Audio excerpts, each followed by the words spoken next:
Béninoises et Béninois, bonsoir. Je suis le colonel Tigri Pascal.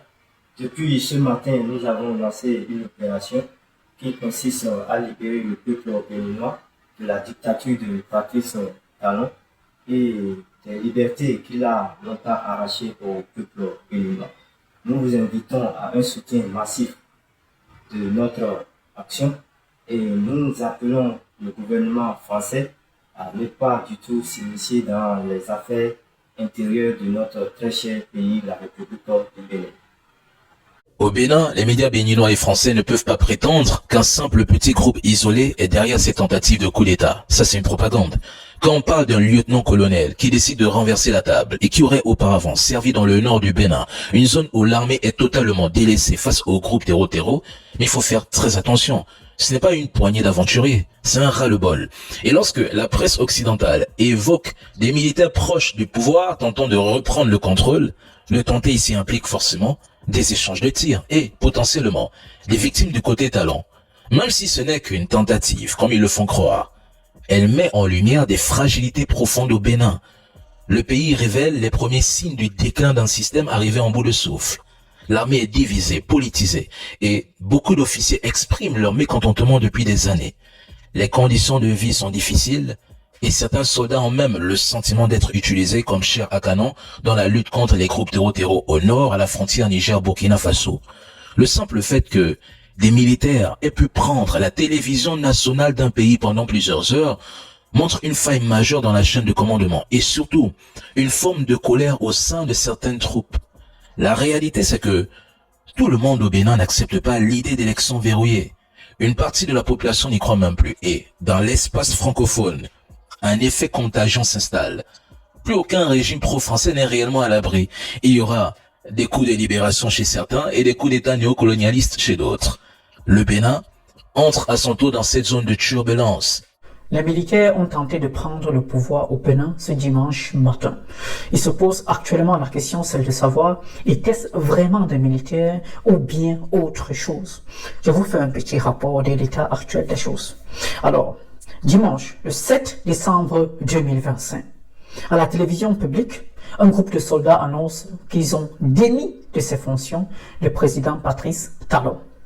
Alors, le groupe se présente sous le nom de Comité militaire pour la refondation, CMT et CMR, Comité militaire pour la refondation. Dans le même message, ils annoncent la dissolution du gouvernement, de toutes les institutions et la suspension de la Constitution. Ils nomment le Pascal Tigri, lieutenant-colonel à la tête du CMR, donc de facto le président de la transition. J'ai failli dire MRC. Alors le CMR justifie sa prise de pouvoir par la mauvaise gouvernance, corruption, marché opaque, exclusion politique et détresse économique. Est-ce vraiment le cas? Parce que de façon extérieure, nous pensons que le Bénin va bien. Je continue.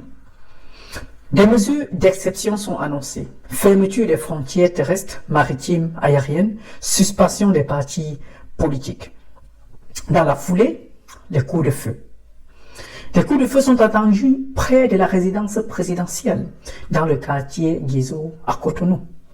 L'ambassade d'un pays étranger, à savoir la France, actuellement la France, qui sinon, appelle ses ressortissants à rester chez eux par mesure de sécurité. C'est-à-dire, la France essaie de dire, attention, la situation est très grave, ne sortez pas des chevaux, restez à la maison.